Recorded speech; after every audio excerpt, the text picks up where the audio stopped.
पश्चिम बंगाल की राजनीति के लिहाज से आज का दिन काफी महत्वपूर्ण है। भारतीय जनता पार्टी ने अब से बस थोड़ी देर पहले अपना घोषणा पत्र जारी कर दिया है।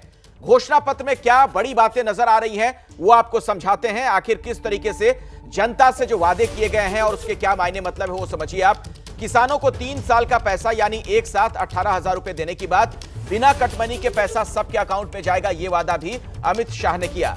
किसान और मछुआरों को उनका बकाया दिया जाएगा, इस बाबत भी वादा किया गया है घोषणा पत्र में। पहली कैबिनेट में सीएए को मंजूरी दी जाएगी। महिलाओं की पढ़ाई केजी से पीजी तक फ्री। सरकारी ट्रांसपोर्ट में महिलाओं को किराया नहीं देना होगा, यानी यहां भी महिलाओं के लिए फ्री का वादा। मछली पालकों को हर साल 6,000 रुपए दिए जाएंगे, इसका भी ऐलान किया गया। सभी सरकारी कर्मचारियों के लिए 7वें वेतन आयोग की सिफारिश लागू की जाएगी। भ्रष्टाचार की शिकायत कोई नागरिक सीधे मुख्यमंत्री से कर सकता है। सीएमओ के लिए बाकायदा एक फोन लाइन की व्यवस्था की जाएगी और अगले 5 साल में हर परिवार से एक शख्स को नौकरी की बात भी कही गई है। नोबेल पुरस्कार की तर्ज पर टैगोर पुरस्कार का गठन किया जाएगा। ऑस्कर की तर्ज पर सत्यजीत रे इंटरनेशनल अवार्ड देने की बात कही गई है और पेंशन 1000 से बढ़ाकर 3,000 रुपए करेंगे। 11,000 करोड़ के सोनार बांग्ला फंड की स्थापना करेंगे, यह भी ऐलान किया गया। बंगाल में 5 नए मिल्क प्लांट का निर्माण किया जाएगा, घोषणा पत्र का यह भी वादा है। एमएसएमई के तहत 10 लाख करोड़ का लोन दिए जाने की व्यवस्था की जाएगी। पश्चिम बंगाल व्हिसल ब्लोअर कानून बनाएंगे। बागडोगरा एयरपोर्ट को इंटरनेशनल एयरपोर्ट बनाने का वादा भी घोषणा पत्र में। सीएए को लेकर किस तरीके से इस घोषणा पत्र में एक तरीके से आप कह सकते हैं कि मास्टर स्ट्रोक चलने का प्रयास किया है बीजेपी ने। आपको सुनवाते हैं अमित शाह के बयान का वो हिस्सा। हमने तय किया है कि 70 साल से जो शरणार्थी यहां पर आकर बसे हैं, जिनको इनके मन में दर्द है कि हम वहां से शरणार्थी बनकर आए, आज हमारी नागरिकता नहीं। 70 साल से वो अवैध तरीके से रहे हैं। सिटीजनशिप अमेंडमेंट एक्ट को पहली ही कैबिनेट में लागू कर वो सभी को नागरिकता देने का काम ये भारतीय जनता पार्टी की। आपकी जानकारी के लिए अब हम आपके सामने एक तुलनात्मक रिपोर्ट पेश करने वाले हैं।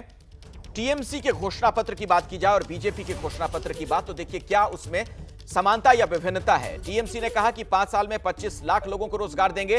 5 साल में हर परिवार के एक व्यक्ति को रोजगार का वादा बीजेपी ने किया। 4% की दर पर छात्रों को 10 लाख तक का लोन दिया जाएगा। केजी से पीजी तक छात्राओं की पढ़ाई फ्री, एजुकेशन फ्री, यह बीजेपी ने कह दिया।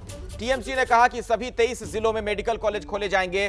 बंगाल में 3 एम्स का निर्माण करेंगे, यह बीजेपी की तरफ से कहा गया और मेडिकल सीटें भी दुगनी करने की बात कही गई है। विधवा पेंशन के तौर पर 1,000 रुपए दिए जाएंगे, टीएमसी ने कहा। बीजेपी ने कहा कि पेंशन को बढ़ाकर 1,000 से 3,000 कर देंगे।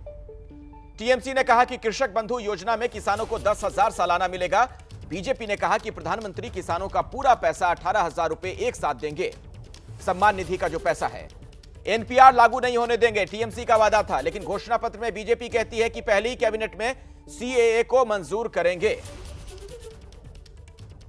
और इसी खबर पर बातचीत करने के लिए मेरे साथ पंकज झा जुड़ चुके हैं और मनोज्ञा लोईवाल भी मेरे साथ मौजूद हैं, उनके पास भी हम चलेंगे।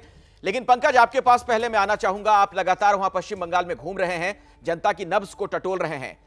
बीजेपी ने जो घोषणा पत्र जारी किया, इसमें आपको क्या बड़ी बातें नजर आती हैं जिससे जनता को लुभा सकती है Bharatiya Janata party?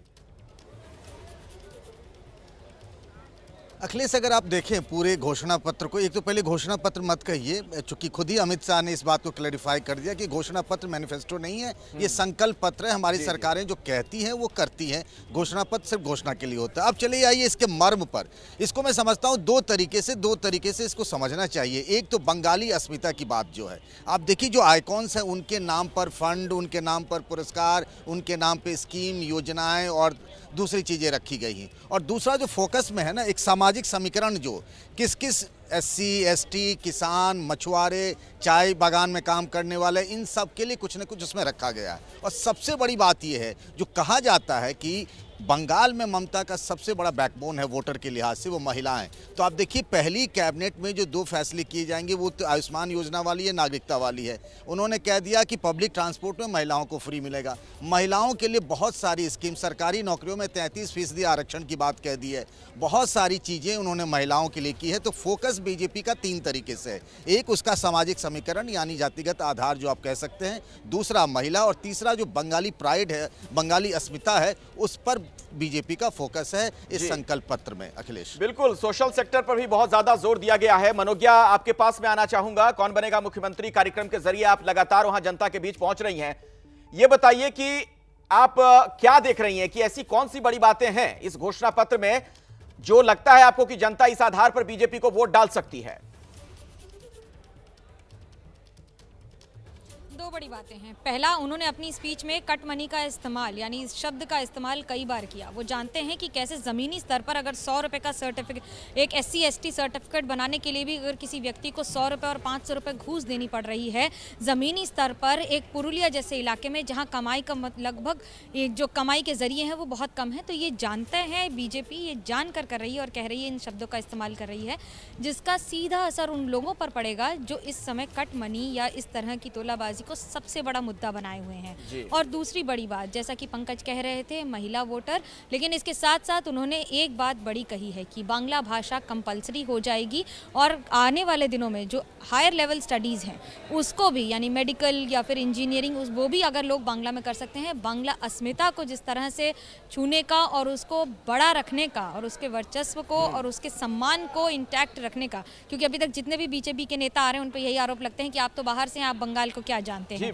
Derek O'Brien ने भी अभी ट्वीट किया है और ट्वीट में तंज कसते हुए कह दिया है कि एक गुजराती अपने बगल में एक मध्य प्रदेश के व्यक्ति को रख के आज बंगाल का संकल्प पत्र रिलीज कर रहे हैं। जी बिल्कुल। तो जिस चीज के जरिए हमला किया जाता रहा बीजेपी पर, बीजेपी ने एक तरीके से उसी को अब हथियार बना लिया है इस घोषणा पत्र में। बहुत बहुत शुक्रिया पंकज झा, और हमारे साथ मनोज्ञा जुड़ी हुई थी, आपका भी बहुत बहुत धन्यवाद। ABP न्यूज आपको रखे आगे।